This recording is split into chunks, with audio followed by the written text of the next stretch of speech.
Hi, fantasy readers. This is Karyne Norton, your fellow book binger, and you are listening to the Finding Fantasy Reads podcast, where you can test out a new fantasy story every single week to find your next favorite author.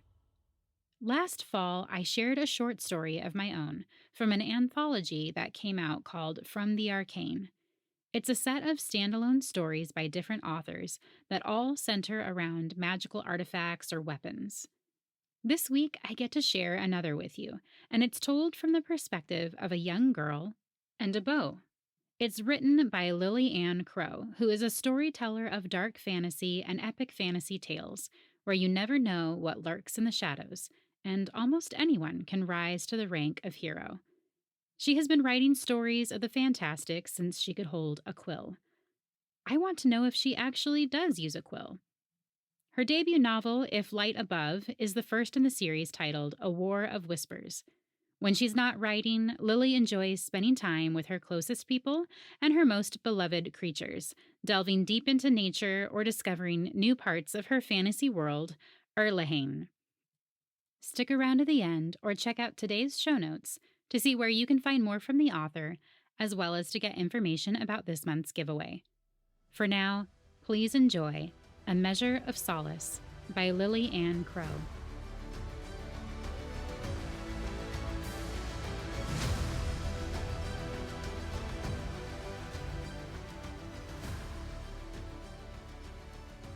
Chapter 1. His broken world was darkness and silence, though the latter was punctuated at times by papery leaves fluttering, a bitter crow arguing with its kin, or the odd rock tumbling down the nearby cliff. Sensing nothing else familiar, he fought to stay alert, yearning to keep his consciousness from slipping into dormancy. But after their bond had been broken so violently, it was inevitable. Now, without a master, he had no compass, no purpose, no reason to be. "I will forget," he lamented. "But perhaps it would be better to relent, to speed through the ages unknowing, when there is nothing left for me here but the unbearable emptiness of loss." Echoes of the clifftop confrontation were already fading, and he strained to hold on to those memories, to recall the steady grip of his master's hand, the harmony with which they had fought together. He lay among a layer of old leaves at the base of the cliff, damp and cold in the final remnants of autumn, the trees around him already asleep. As the crow complained once more, he rallied against the inevitable, wishing with all his essence to return to what was.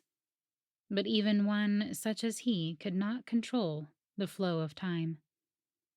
Eventually, he subsided.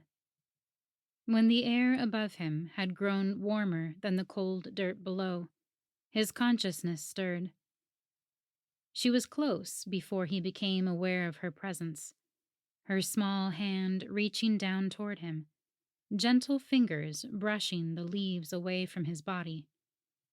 "Oh," she said, her voice the barest breath of sound.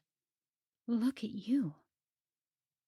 He was still in the murky shadows of half-awareness, unable to reply, but he pushed his senses out, trying to feel the essence of her. Human, female, little more than a decade in the world. When the girl touched him, his consciousness jolted as if he had been struck by lightning.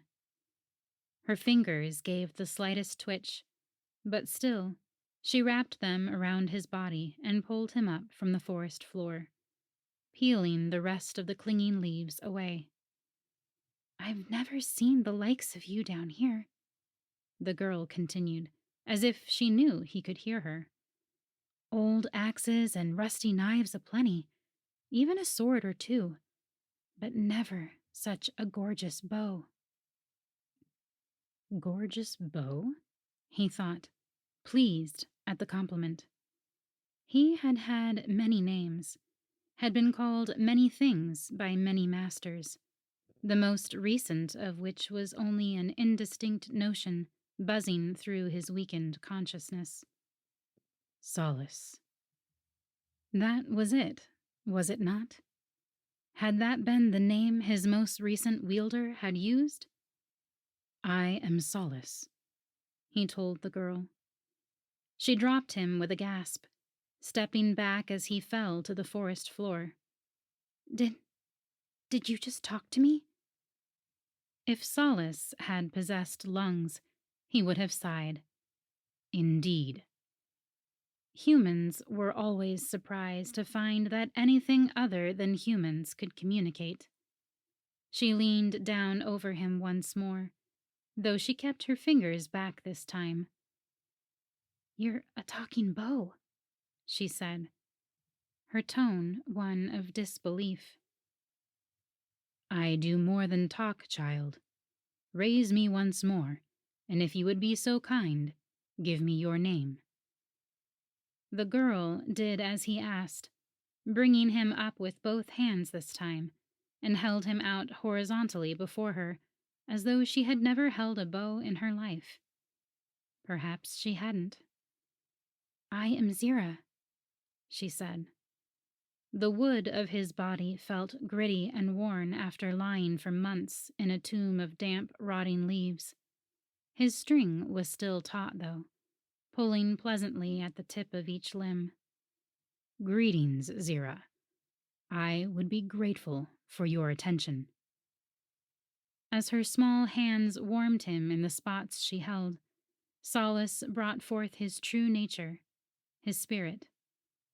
Emotion welled up within him, the sorrow he had felt at the loss of his master, the despair of losing not only the company of another, but the bond they had shared.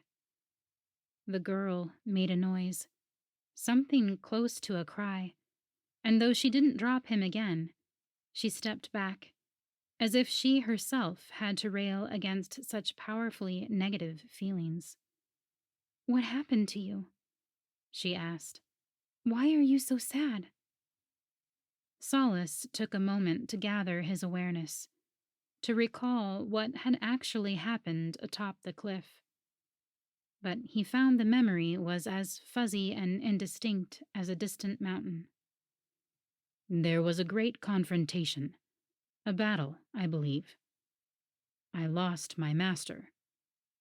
Oh, I'm sorry, she said. I lost my mama 2 winters past. I was really sad, too. Solace withdrew his sorrow from the girl, drawing it close and wrapping it up in his core, as if bundling it up in a cloth. He tried to summon forth a more pleasant emotion, but nothing came. The lack of melancholy left only a void. I'll take you home and look after you, Zira said, shifting him into one hand and slinging his body across her back. My papa has a tanning shed with cloths and oils. I'll polish you up like new. With determination in her steps, Zira turned and walked away from the base of the cliff. Solace reached out, trying to feel for any sign of his master's essence in the shadows and the leaves and the dirt. But nothing was there. He allowed his awareness to subside once more as the girl carried him away from everything he knew. Chapter 2. There. After a final stroke of the cloth, Zira sat back on her haunches and admired her work.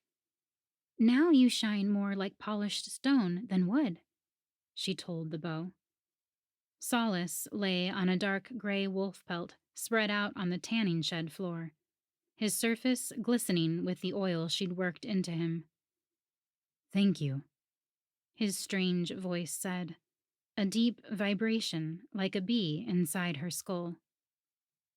She traced a gentle finger over the dark swirls and figures carved into his pale surface.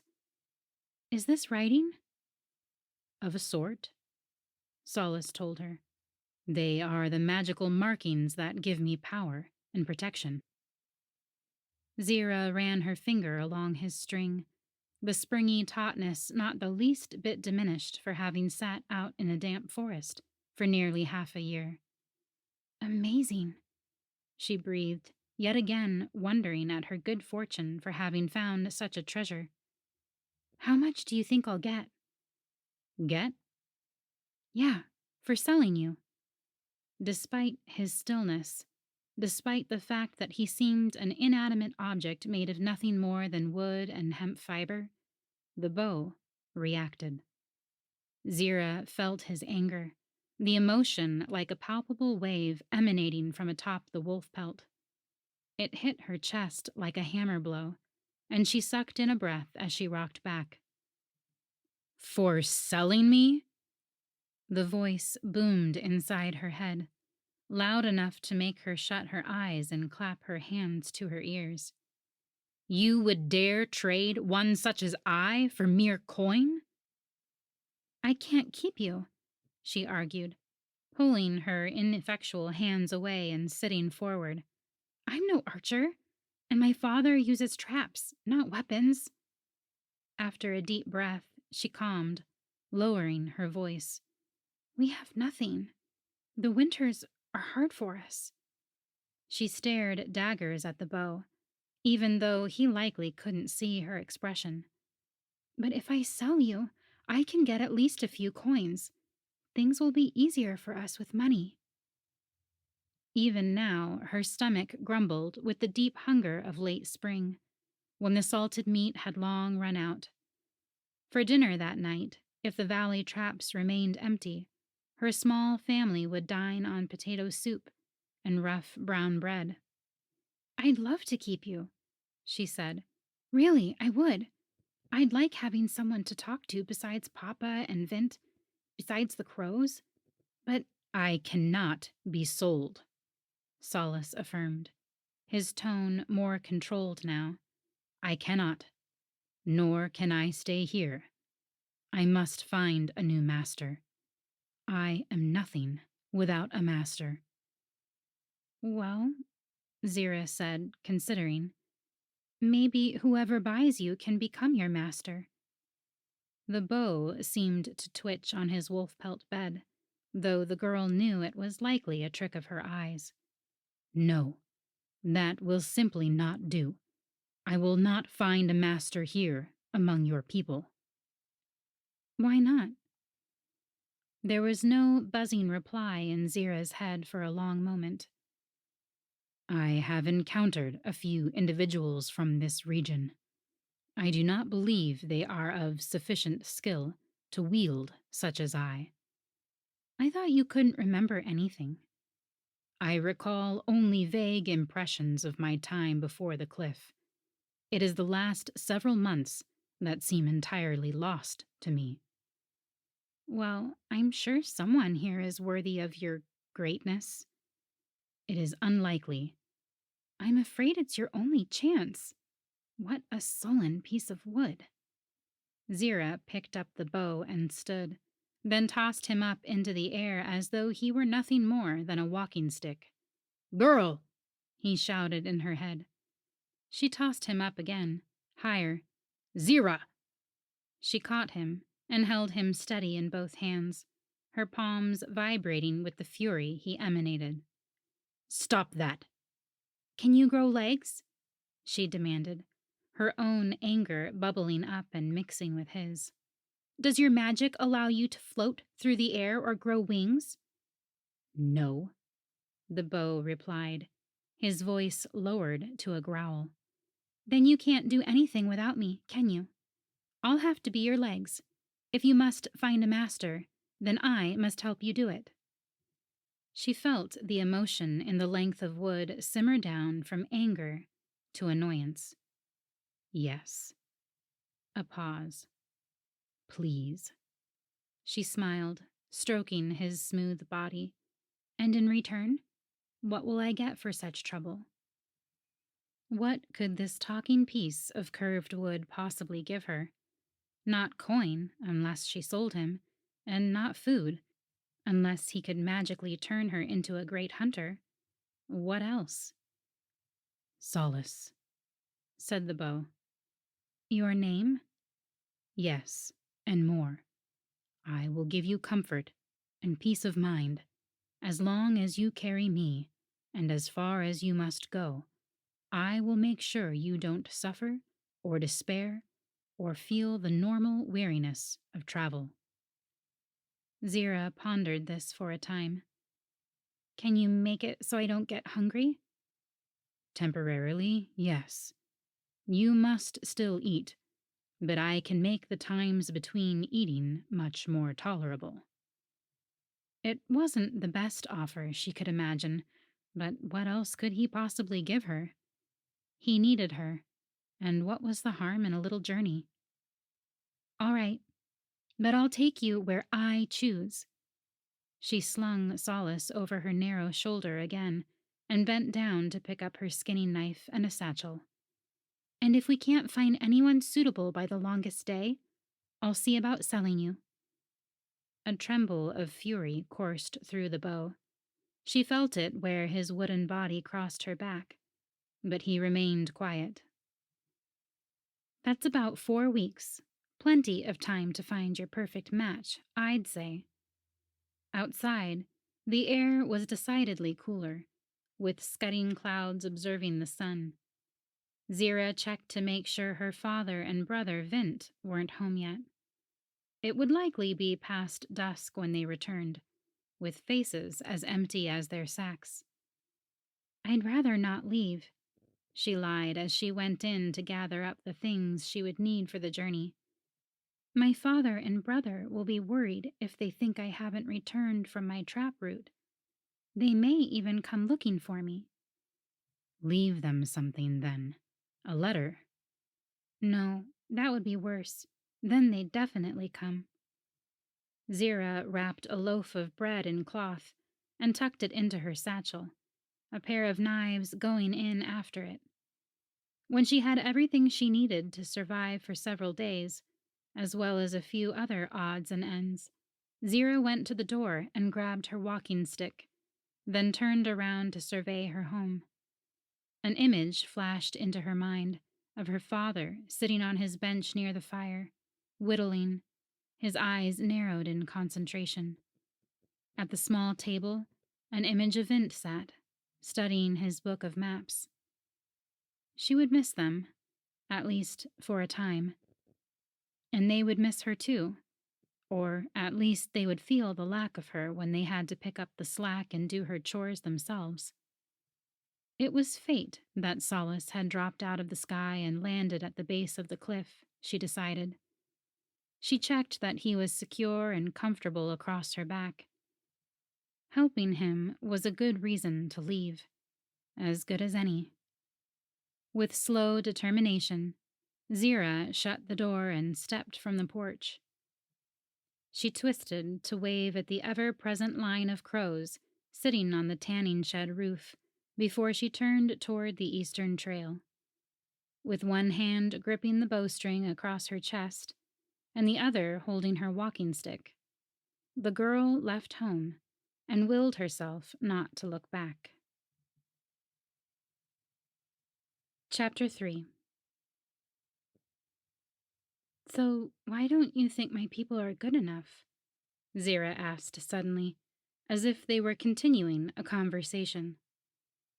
Solace had been drifting in and out of consciousness for several hours as they traveled east, his wooden body bumping along softly across her back. The girl had been walking on a rough path, climbing up the side of the valley, through trees and scrub, and over rocky slopes covered in scree. Though Solace had no eyes, he could discern what was around him with his magical senses, with living things especially bright in his consciousness. The beau considered her question for a moment, aiming to be as courteous as he could manage. She was, after all, helping him do what was simply impossible to manage on his own. One such as I requires a wielder with a steady hand, he began. But even more important than that, My master must have both a calm heart and a controlled spirit. All right, that makes sense. And? And the sense I have gotten from those I have met, and from you as well, in no small measure, is the great passion of your people. Solace felt the girl's offense, swift and sharp. What's wrong with passion? This is what I mean. You are quick to anger, Zira. This is typical of your people, and therefore not suitable for me. You equate a fiery spirit with a lack of control? How can I not? Zira's steps slowed, but only for a moment. I would have thought you'd like anger and that sort of thing. You're a weapon, after all. I am indeed a weapon. They were both quiet for a time as Zira climbed to the top of the slope. A vast sea of nothingness stretched out before them, and she inhaled deeply. The expansion of her chest stretched Solace's bowstring, almost as if he, too, were breathing. What is ahead of us? I can sense nothing but a distant blur of life.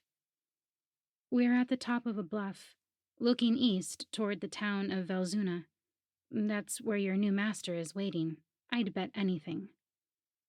Zira began her descent, slipping on the scree and having to find secure footing one step at a time, using her walking stick to clear a path.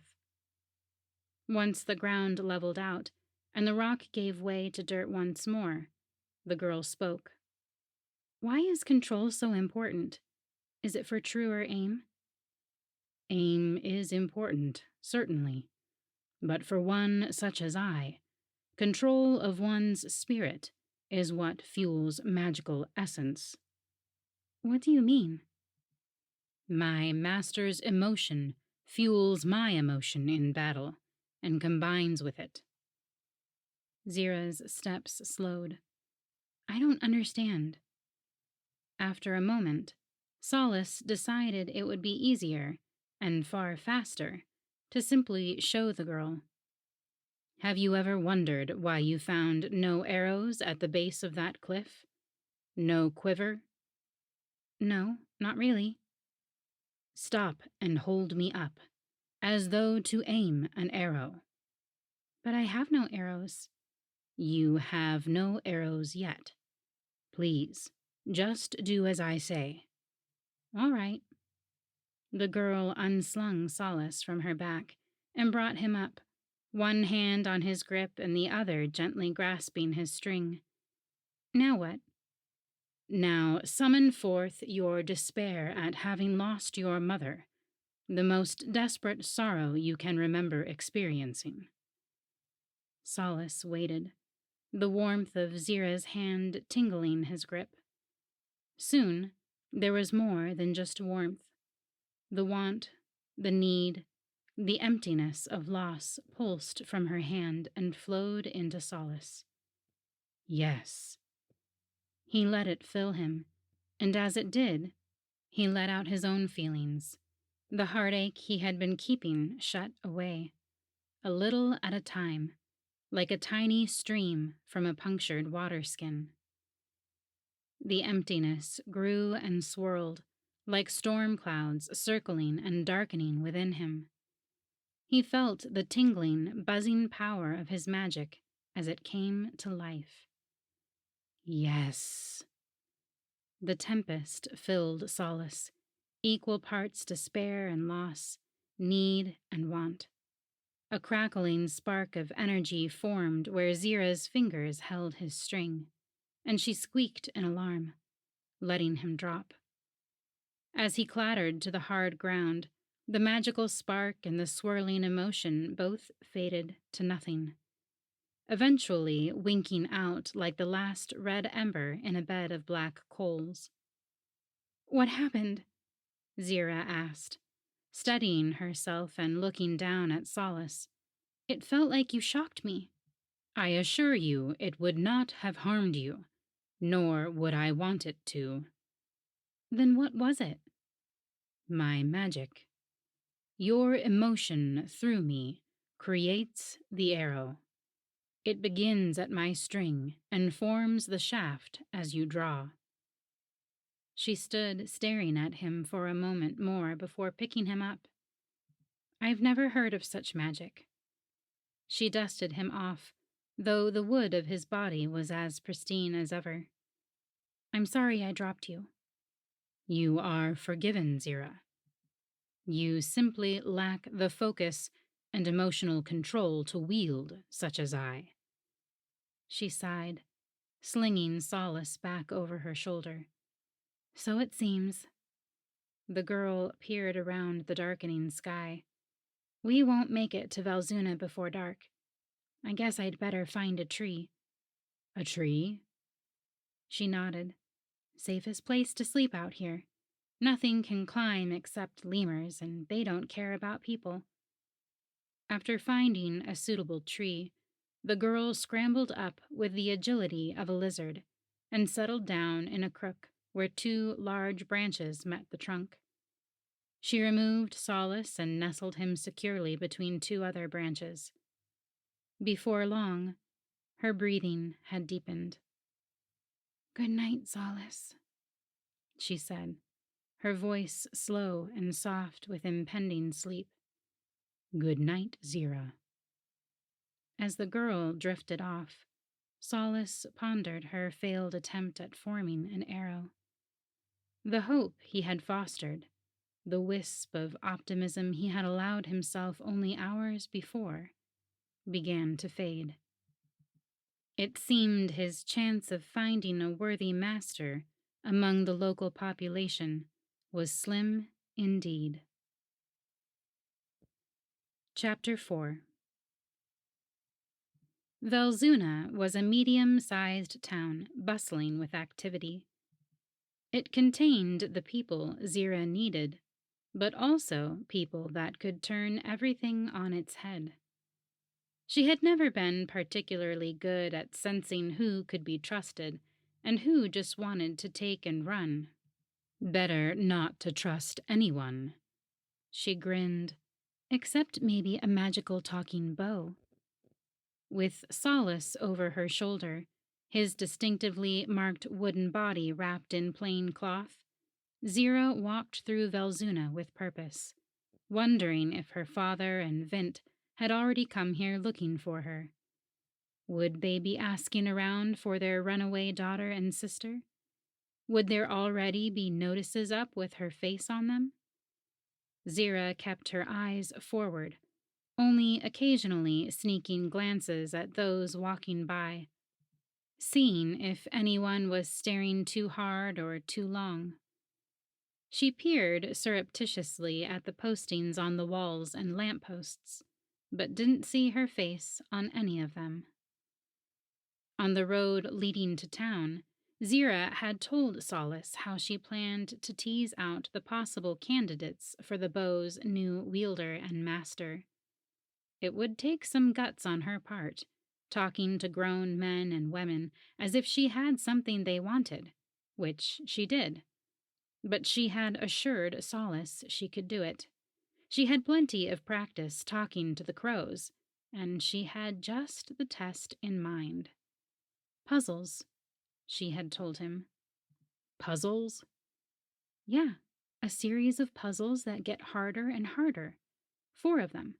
If they can get through all of them without giving up or getting upset, they have good control of their feelings, and they're clever. Solace had been quiet for a long time. The idea intrigues me. Where will you get these puzzles? I already have them, Zira had said, patting the satchel at her side. They were some of the many intricate little things her father had carved for her over the years, and she hadn't been about to leave them behind. The puzzles were composed of intricate pieces of wood carved in such a way that there was only one way to put them together, which looked simple when they were apart, but was actually incredibly difficult. But Zira knew the trick of every one. I will still have to make the final judgment, Solace said now as Zira made her way toward the center of Velzuna, passing a noisy group of children chasing piglets.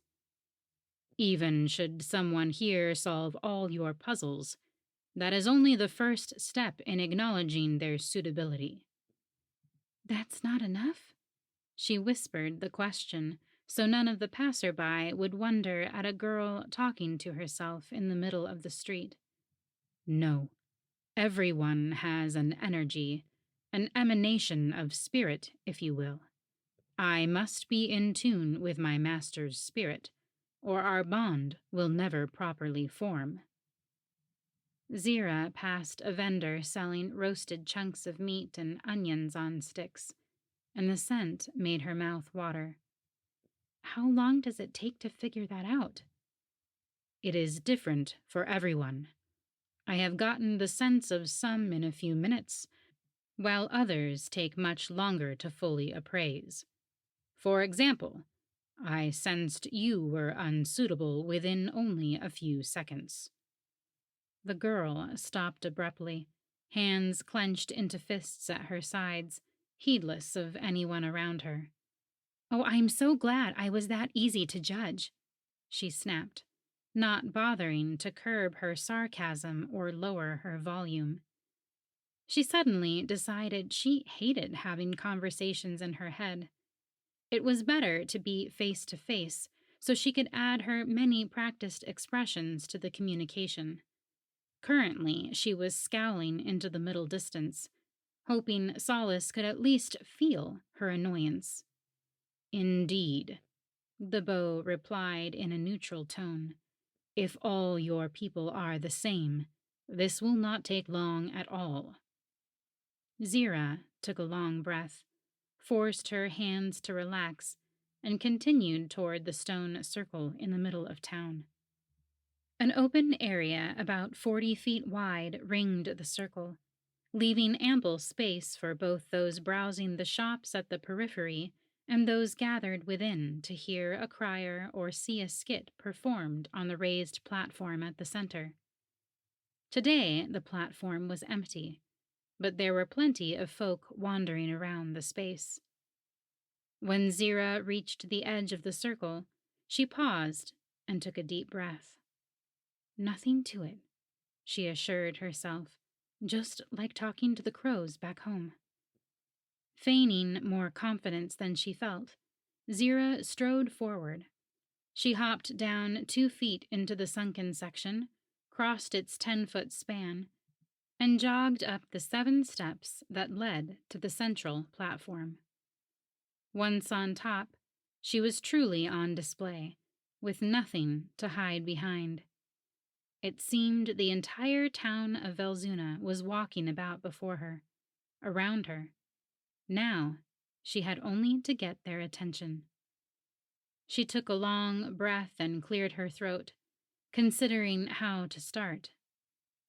Here, Solace said. This might help. Like a rush, energy surged through Zira, making her suck in air at the intensity of it.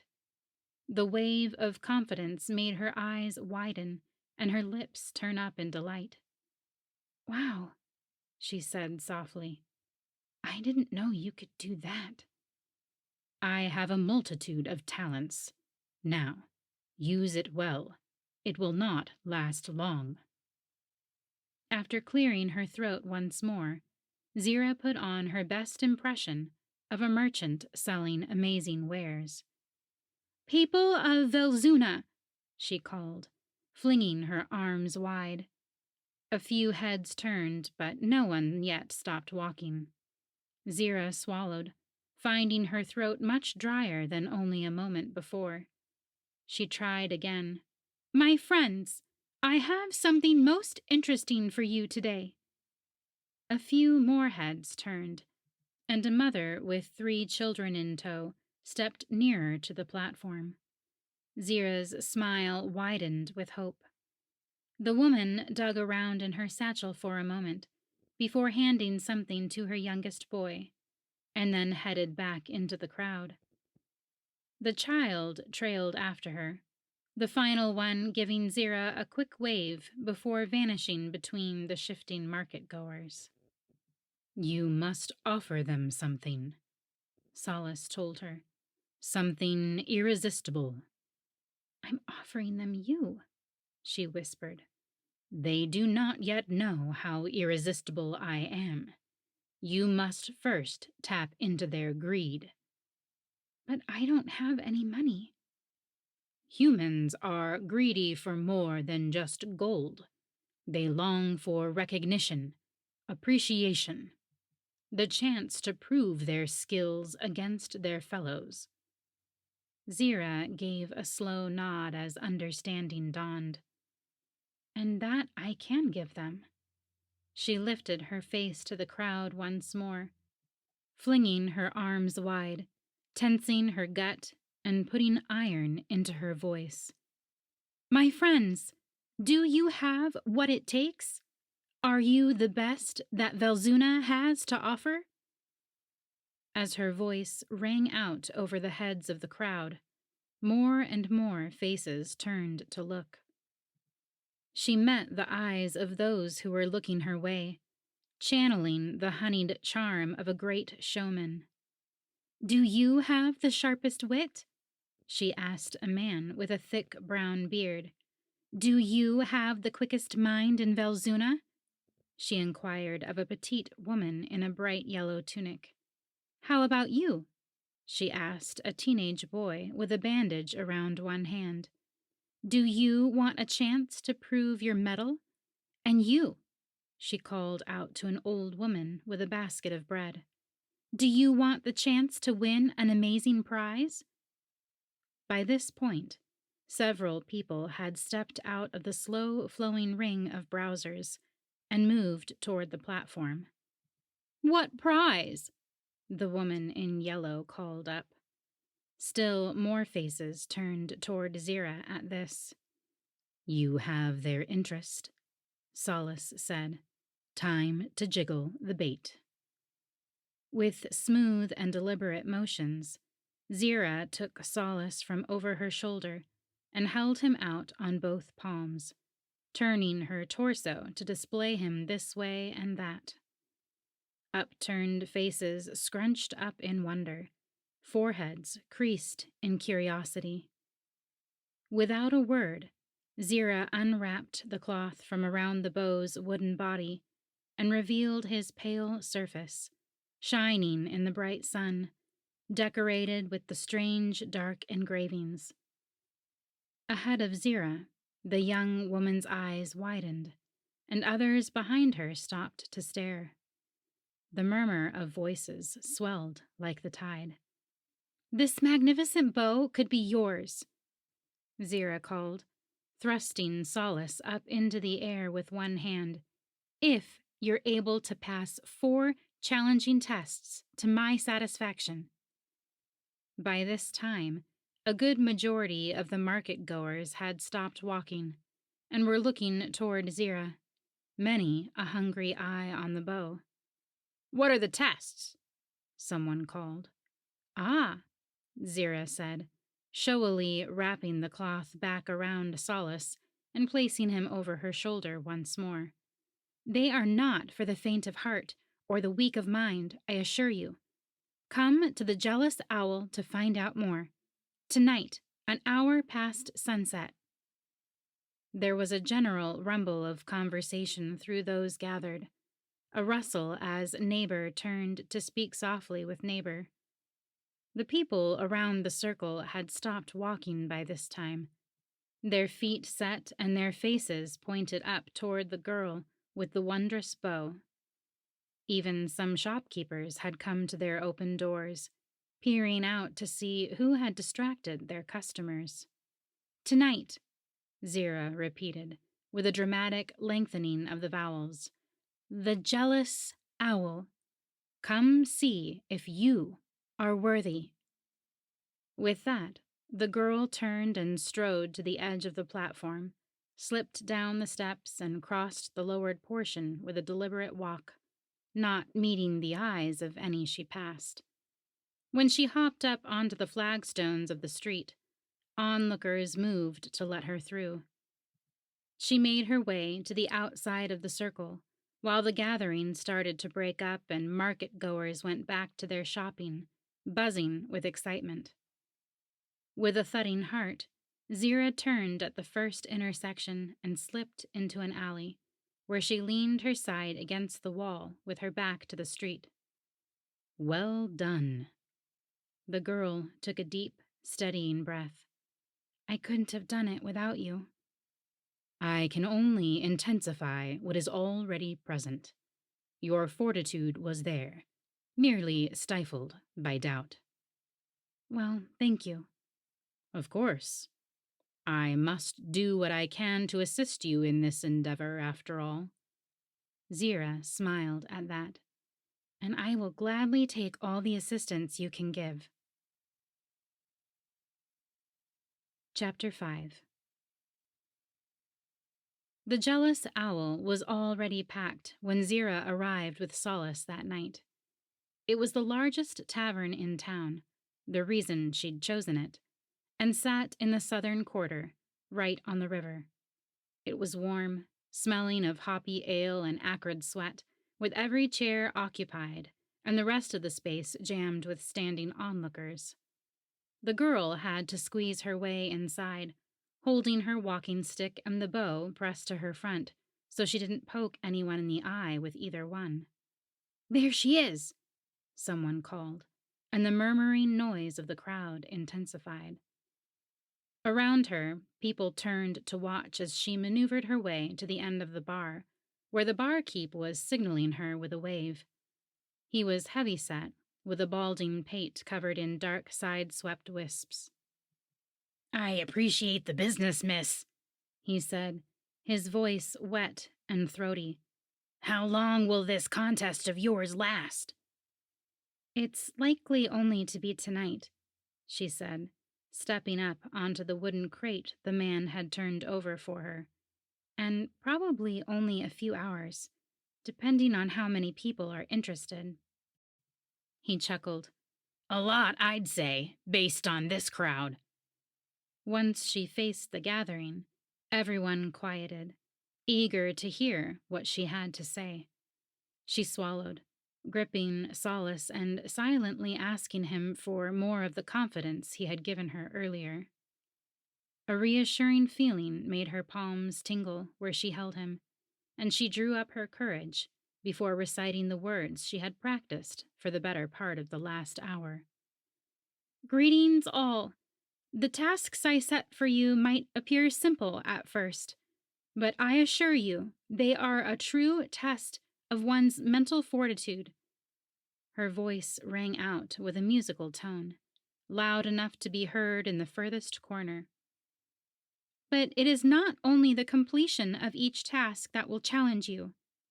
She paused, waiting for even the hushed comments to die away. It is the mastery of your own disposition. Zira unwrapped Solace and held him up for all to see.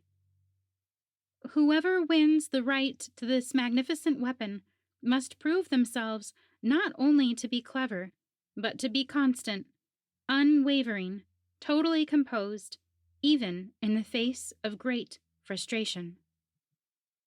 The murmurs started up again, and a few voices called out. What do we have to do? How much does this cost? Show us these tests of yours. This last was met with nodding and many noises of agreement. It will cost you nothing, Zira assured them, setting Solace carefully on the bar to dig around in her satchel. The first task is this. She held up the first of her puzzles, a polished piece of wood the size of a large apple in the shape of a miniature barrel. Many of the faces before her registered confusion and doubt. She turned away from them, disassembled the pieces of the little barrel, and turned around to show the crowd a dozen smaller pieces of finely carved wood in her hands. Put these back together to form the barrel, without cursing or showing your frustration, and you will be one step closer to winning the prize." She smiled around at the eager faces. "Who's first?" A few hours later, Solace sat behind Zira, wrapped once more in his cloth and leaning against the wall next to her walking stick. He had been dormant for quite a while, letting Zira deal with the numerous people who had been interested in trying their hand at her contest. At first, he had pushed his senses out to evaluate each of them, but he had stopped after 10 or so, deciding instead to save his energy. Not a one had been able to solve the first puzzle, nor had any remained composed during the attempt. A middle-aged man currently sat at Zira's table, moving the small pieces of wood between his strong fingers. He had 3 pairs connected, but was struggling to see how they would fit together. The man tried piece after piece, pair after pair, and he connected 2 pairs together to make 4, but could get no further ahead. Many others had gotten to this point, but no further. Their mistake was in thinking that each of the similarly shaped pieces fit together in the same way, but they didn't. Solace had seen Zira work the puzzle so many times now, he felt he could have directed a lemur to solve it. He wondered how long it had taken the girl herself to solve it the very first time. "Is this the last one?" he asked. Zira made no reply, but craned her neck to look past the man still busy with the puzzle. Though there were other patrons in the common area of the Jealous Owl, none of them were waiting to sit at Zira's table. Instead of speaking, the girl nodded. "Will you stay and try another night?" Zira shook her head. At that moment, the man got another piece to connect. He had taken apart his original pairs, an encouraging sign of unconventional thinking, and had started from scratch, finding new ways for the pieces to fit together. Unfortunately, he was letting frustration get to him by this point, and though he was further along than anyone previous, he couldn't see it. The man jostled 2 pieces together, trying to force them to fit. His face twisted up in sudden anger, and he tossed the wooden bits onto the table with a noise of disgust. Zira raised her eyebrows, and Solace allowed himself a small quiver of disappointment. "I'm sorry," the girl said. Yeah, the man replied, pushing his chair back and standing. To Solace's surprise, he looked at Zira with a smile, his frustration of a moment before already gone. "Good luck finding someone." The girl nodded. "Thank you." Once they were alone, Zira put the puzzle in her satchel and brought Solace over onto the table, resting both hands on his cloth-wrapped wooden body. "I'm surprised no one got it," she said softly. "I am not," Solace replied. "You and your people are quick to anger, though also quick to calm, it seems. Still, not ideal to wield one such as I." "I know," she said with a sigh. After a pause, she lowered her voice further and bowed her head, speaking toward the tabletop. "Did you notice the woman over there, with braids under a green scarf?" Solace reached his senses out into the common room of the tavern, trying to feel each individual. "Alone in the far corner, facing us?" "Yeah. She's been there for a while, but I've barely seen her eat or drink anything, and she hasn't come to try the contest. I think she's watching me." Solace narrowed his focus on the woman. "She is nearly 5 decades old, with a calm aspect. I feel nothing concerning about her." "What would you consider concerning?" "A general air of ill will, A spirit of devilry? Devilry, huh? What do you sense? Some lingering regret, but also curiosity. Well, if she was hoping to try the contest, she's out of luck. I'm leaving. Solace's disappointment grew, but he kept it from passing to Zira, instead doing his best to boost her mood. His only chance at a new master was through her, so keeping her content and comfortable was his most pressing concern. Where will you take me next? There are other towns with other taverns. Don't worry.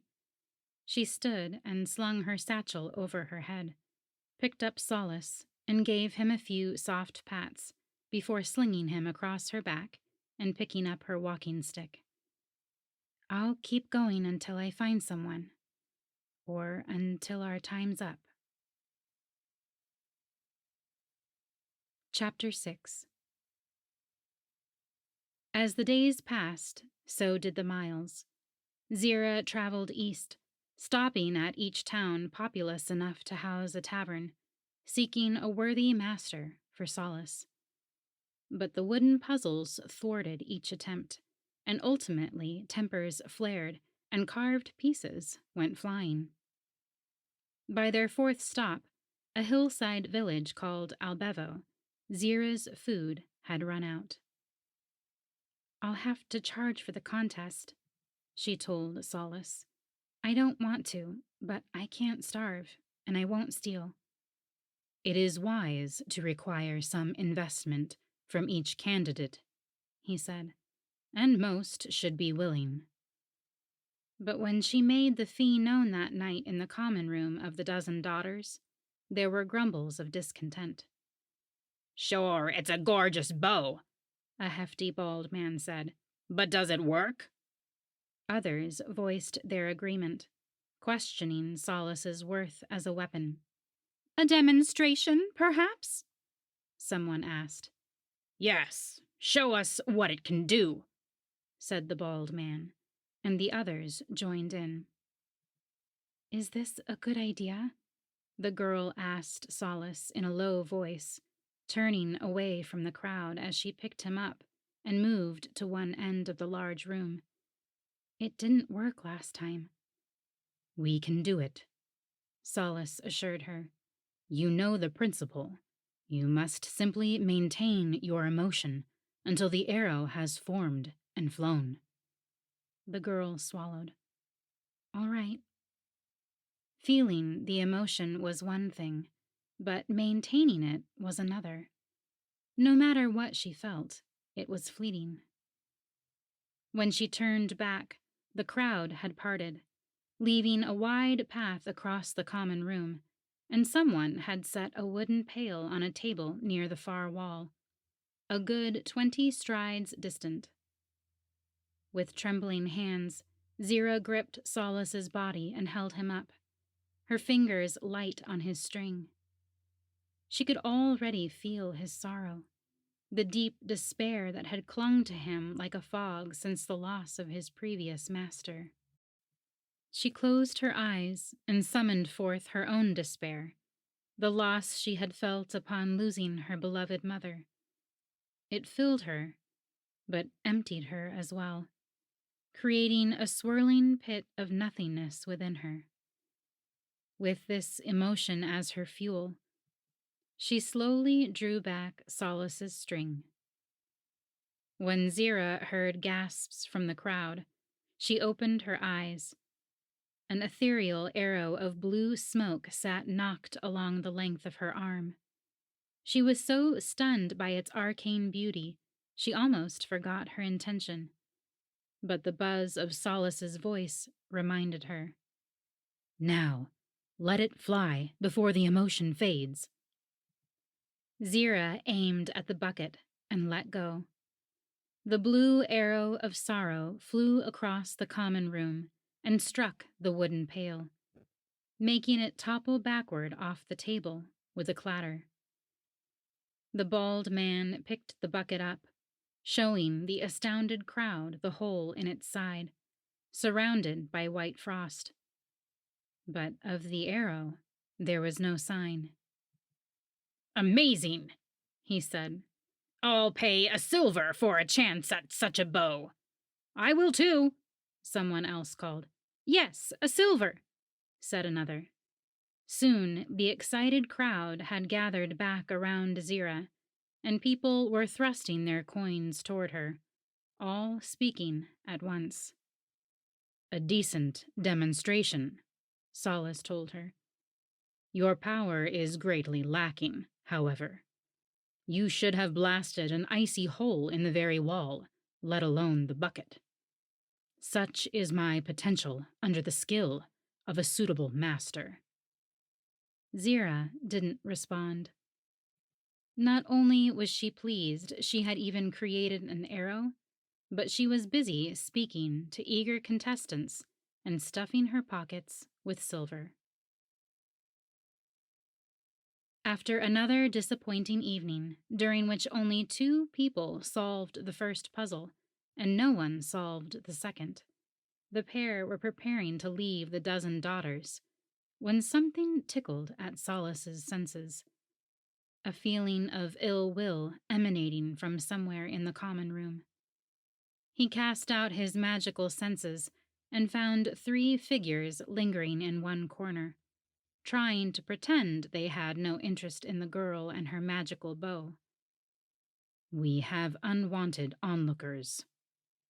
Surreptitiously, Zira peered around the room as she secured the last of her belongings. "I see them. What do I do?" "They are brigands, most likely after me." "Or perhaps your coin." "Probably both." "Stay a night here. You have enough money to pay now, and the innkeeper will make sure they do not bother you." Zira swallowed and nodded, her eyes darting nervously toward the strangers. "Good idea." Her tension was palpable to Solace, even from where he sat on the table. "Here, allow me." As the girl picked him up, Solace opened a channel and drew out Zira's anxiety and fear, funneling it into himself and stowing it away as he had with his sorrow. "Thank you," she said. "You are welcome. You know, of all emotions, fear is the most impractical." "That may be," she whispered, "but we humans can't always help what we feel." Solace considered this as Zira slung him over her shoulder and went to seek out the innkeeper, coins in hand. The next morning, the suspicious trio were gone, but as Zira left the dozen daughters, she spied someone she recognized sitting on a bench across the street. "It is that woman," she told Solace in a whisper. "The same one from Velzuna." She had long gray hair in many braids, with a green scarf across her forehead and a matching green tunic. Beside her, a worn wooden staff leaned against the bench. "Worry not. This is a common route for anyone heading east. Even if she is following us, I sense nothing distressing about her countenance." Zira nodded. "Still, I'm not sure I like being this popular." The pair continued their travels east, moving from town to town and village to village, seeking a worthy master for Solace. In each tavern, Zira made one shot as a demonstration before the contestants paid her their silver. And every time, she felt her control over her emotions had grown, with each arrow a little more solid, and each shot a little more powerful. Still, however, Solace seemed disappointed. "If you could just sustain your emotion longer than a few seconds," he would say, "you would see just how impressive we could be together." But try as she might, the girl could only hang on to each feeling for a short time. Between towns, The pair talked about everything under the sun to help pass the time. Zira spoke of life in the valley, of her family, and of the pleasant memories she had of her late mother. Solace spoke of what he recalled from ages past, plus what little he remembered before Zira had found him at the base of the cliff. They covered many miles and gained plenty of silver, but still no wielder for Solace. At a few of their stops, Zira glimpsed the gray-haired woman, usually from a distance. If Solace doesn't think she's a threat, then neither will I. In one town, Zira thought she spied the 3 brigands as well, and vowed to travel as much as possible during the day, while staying the night at an inn whenever she could. This dipped greatly into her wealth of silver, but was worth it for her peace of mind. There were some nights when she had to make camp in a tree near the road, but that couldn't be helped. Most towns were at least a few days' walk apart. I have my knives, and I have Solace, she told herself. I might not be a mighty hunter, but if anything happens, I can use my bow if I must. One afternoon, as they followed the forested road toward the lakeside town of Lavaga, Zira felt a swell of negative emotion from Solace. It is as I feared, the beau lamented. There seems to be none suitable among your kind. Zira shifted the strap of her satchel. And we're running out of time. You'd best choose someone soon, or you'll go to the first archer with enough coin. She had meant it to sound jovial, but the girl couldn't have felt gloomier. The idea of selling Solace now gave her a stab of dismay deep in her gut. Life over the past few weeks had been good, from the coin and the food and shelter it bought to the beau's company. Haughty though he might be, Zira had grown to enjoy conversations with Solace and the way his magic eased her every discomfort. But she couldn't keep him. She couldn't. He needed a proper master, and she needed the money. And he had told her in no uncertain terms that someone like her, someone with a quick temper, was not suitable to wield him. She couldn't maintain the control over her emotions necessary to create the great bursts of magical power that could use his full potential. Still, she could create an arrow. She could focus her emotions enough to make a shot. Wasn't that enough? Girl. Solace's voice was a sudden vibration in her head. Someone's here. The brigands. Zira halted and took in a sharp breath, looking around. A bearded man stepped out from behind a tree to her left, and a thick-set, stubble-headed woman crept out from the shadows behind her on the right. Ahead, a third figure stood from where he had been sitting on a fallen log. He approached at a walk, an axe in his hand and a look of distinct malice in his eye. I am sorry, Solace cried into her mind. If I had not been so caught up in my own misery, I would have sensed them in time for you to run. Perhaps, whispered Zira, her hand tight around the beau's limb where he curved near her thigh. But she had been distracted by her own thoughts and was equally to blame. Either way, it was too late for running. They were surrounded. Chapter 7. You won't have him, Zira yelled as the bandits approached. Emotions, hot and raw, anger, frustration, and a good deal of fear flooded through her as she tossed her walking stick to the ground, pulled Solace from her back, and tore away his cloth with trembling fingers. Ooh, she's got spirit for such a little thing, the axe-wielding man ahead of her crooned. No need to put up a fuss, girl. Just toss over your coin purse and that lovely bow of yours, and we'll be on our way. And you'll walk away with your life, the stubble-headed woman to her right added.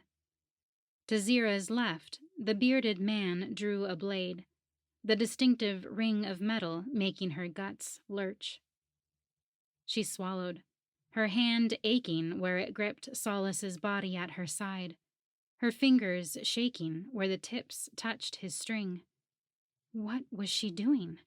She was no master archer. It was stupid to go up against 3 hardened bandits instead of trying to flee into the forest. But she had to try. She wouldn't run, and she wouldn't let Solace go without a fight. "Don't come any closer!" she shouted, panic making her voice tight. Lifting the bow and gripping the string, Zira felt a crackling, popping buzz at her fingertips. She started to draw back the string, all the while pushing her anger into the swirling ball of energy that grew between string and shaft. But fear was there too, enough to overwhelm the anger and make her arms quiver. "No," Solace said. "Fear is no good. Push it away and focus on your anger." She tried to do as he instructed, but the arrow was already half-formed. Shadowy crackles of energy numbed Zira's fingers as she finished her draw, and an ethereal red shaft formed in the space between Solace's string and his body. At the extent of her draw, her fingers holding the string at her ear, an arrow sat knocked, translucent as red glass, but for miniature bolts of black lightning crackling and zipping along its shaft, making her arms buzz. "Would you look at that?" the lead man said, his eyes wide. He took another step. Zira let out a yell of defiance, her small body trembling with it, and released Solace's string. The arrow flew, an oily black substance streaming out from its shaft and leaving a trail on the ground below. When it struck the brigand in the thigh, he shouted with pain and stumbled back, hand to his wounded leg. But the red and black arrow had already vanished. Zira tried knocking another arrow, but the stubble-headed woman grabbed her arm and wrenched it painfully to one side as the man on her other side reached for Solace. A length of wood hit the man's arm with such force that Zira heard a crack of bone. He screamed and fell backward, dropping his blade. Zira spun around, pulling her arm free of the thickest woman's grasp as another figure stepped toward them from behind. The gray-haired woman in the green scarf. The new arrival thrust one end of her staff into the stubble-headed woman's stomach, sending her crumpling to the ground. The leader, injured but still moving, brandished his axe at the gray-haired woman, growling. She stepped calmly toward him, as though approaching an old acquaintance rather than a ne'er-do-well with malicious intent. With a yell, the man raised his axe, clearly intending a vicious chop to her head. The older woman ducked with a smooth motion, and his blade went swishing by her shoulder, missing by the barest margin. She spun, bringing her staff up and around, and hit him solidly in the back, sending him stumbling. He fell onto his hands and knees in the road, and his axe sprang from his grip to slide away across the hard-packed dirt. Zira stood staring. Her heart was pounding, and her breathing was as deep and rapid as if she'd just run up a mountain. The woman in the green scarf watched the man calmly for a moment. When he began to rise, groaning and holding his bleeding thigh, she pointed her staff at him. "Take your fellows and go. You will bother this girl no more." Her voice was firm but soft, as soothing as a warm breeze. Zira stood back, watching as the leader helped the other man to his feet. The thick-set woman rose as well and sneered at the older woman as she followed the two men back the way Zira had come. Once the brigands had been lost to sight around a bend in the road, the woman in the green scarf let out a long breath and sagged down to sit cross-legged in the middle of the road.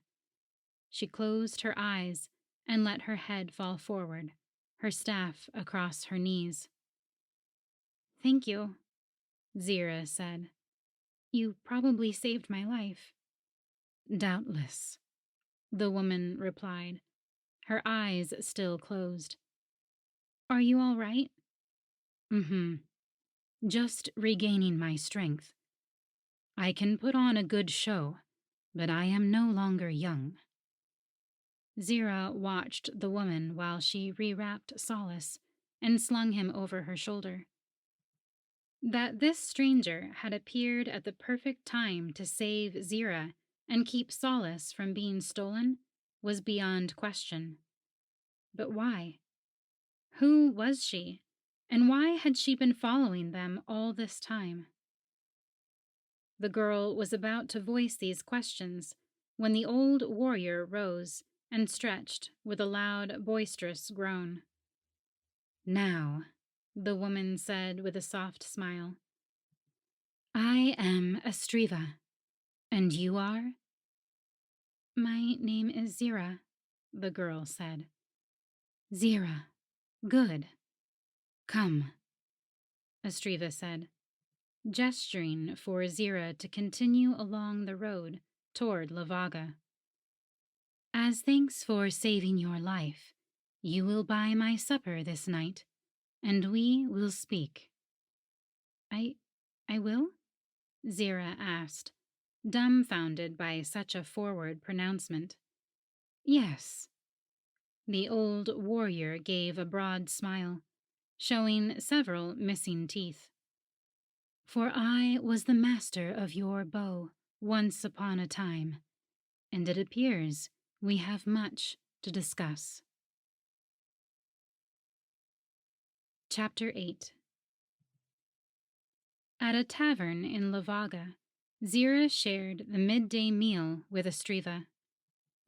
When they were nearly finished, while they enjoyed tea and pastries with honey, the old warrior spoke. "Vengeance was my partner for nearly 30 years, Estriva said, gazing lovingly at Solace. "We shared many adventures together, all across the north." Zira had unwrapped the bow and placed him between them on the table as they ate.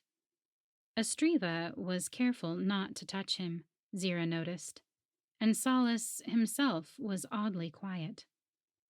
"That's strange," Zira said. "He told me his name was Solace." "Solace?"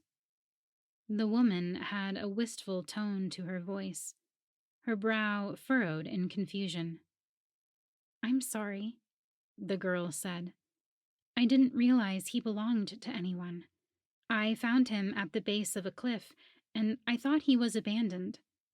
When she reached out to stroke Solace's body, she felt nothing there but smooth, inanimate wood. Estriva looked down into her teacup, her face pained.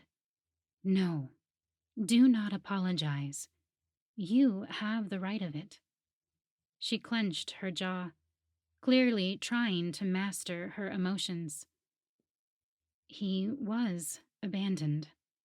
I had to let him go." Beneath Zira's fingers, Solace quivered. "I don't understand," the girl said, pulling her hand away. "He said he lost his master. I thought he meant his master had died." When the woman remained quiet, Zira went on.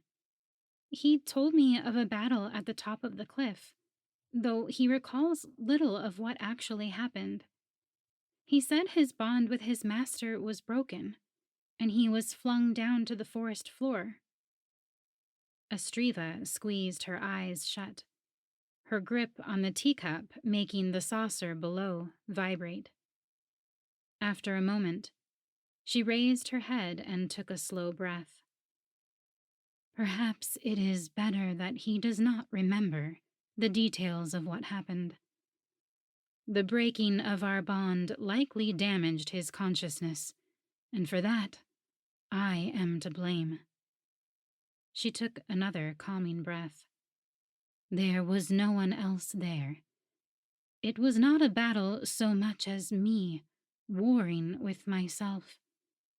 It was I who flung him down from that cliff. Solace shuddered on the table, and both Zira's and Estriva's eyes snapped down to look at him.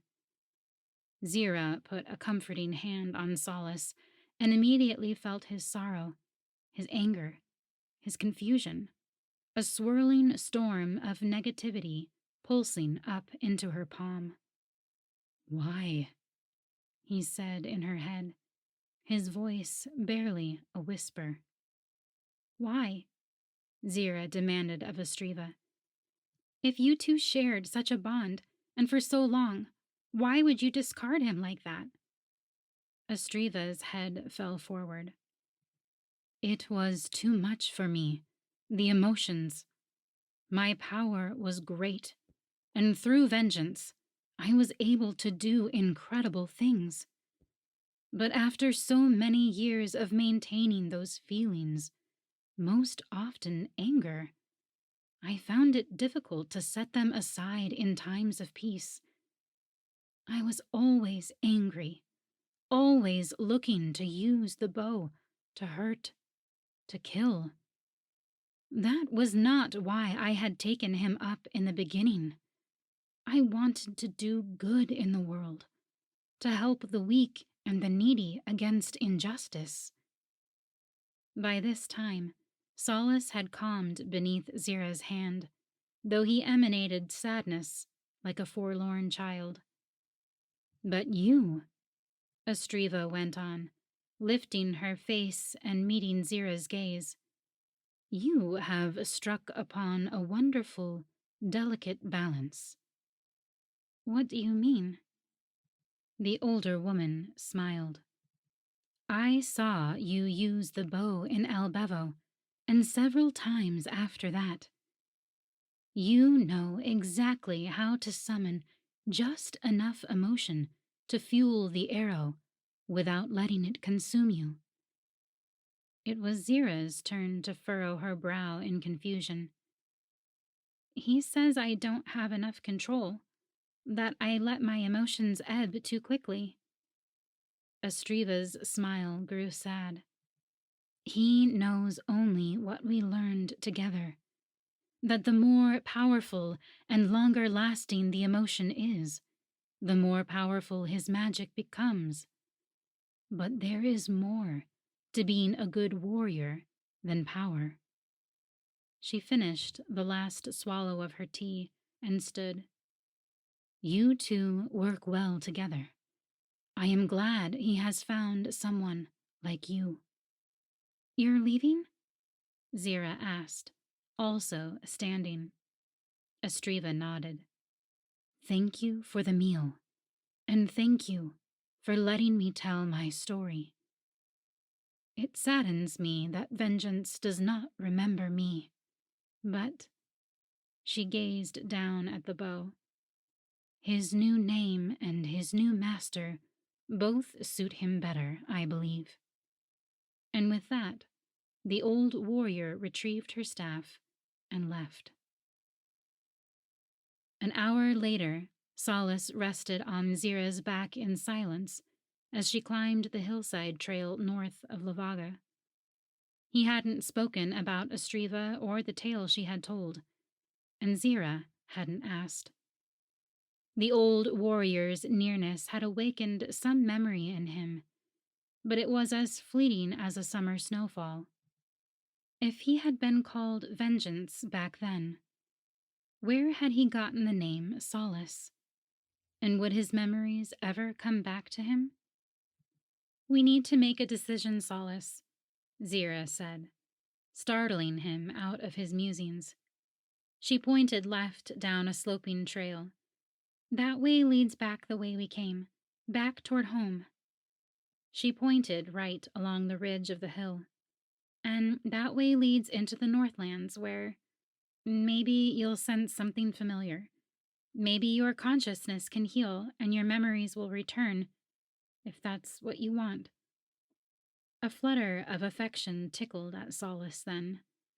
Affection for this girl he had discounted for so long. This girl he had somehow grown to love.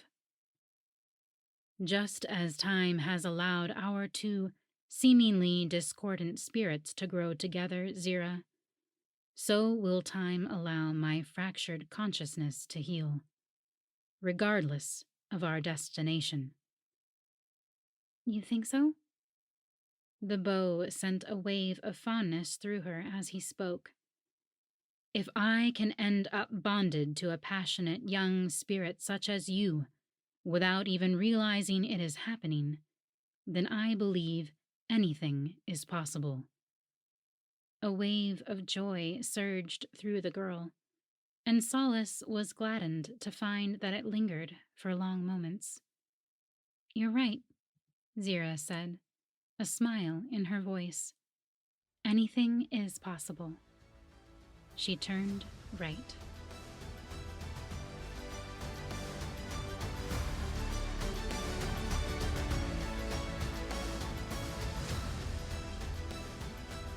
I hope you enjoyed listening to A Measure of Solace by Lillian Crow, narrated by Karyne Norton. If you want to read more by Lily, go to asthelilyflies.com to find more of her books. On her webpage, you can sign up to get the free prequel for her series, A War of Whispers. If you haven't already entered this month's giveaway, don't forget. We've got a 3-month Audible subscription plus 4 amazing fantasy audiobooks that everyone should listen to if they haven't already. You'll find a super easy entry form at findingfantasyreads.com/giveaway. Last month, a bunch of you took me up on my birthday request for more reviews, which was amazing. One of my favorites came from P. Senny, who said, "I love to read fantasy, but I don't often listen to podcasts or read short stories. So I was very surprised how quickly I've been drawn into this Finding Fantasy Reads podcast. The short stories that Karyne picks are great, and the audio recording is top-notch. The best part is I'm constantly discovering new fantasy authors to fuel my reading addiction." I love being able to fuel everyone's reading addictions too. If you've been enjoying the podcast and want to tell the world about it, I have links in the show notes to make it super easy to do that. Don't forget that May 28th is the last episode for this season, and at that point, you will have just 1 week to get your votes in for the Finding Fantasy Reads Listener's Choice Award. Be thinking about which episode has been your favorite this season, so you can help celebrate the authors. Thank you all for listening, and happy reading.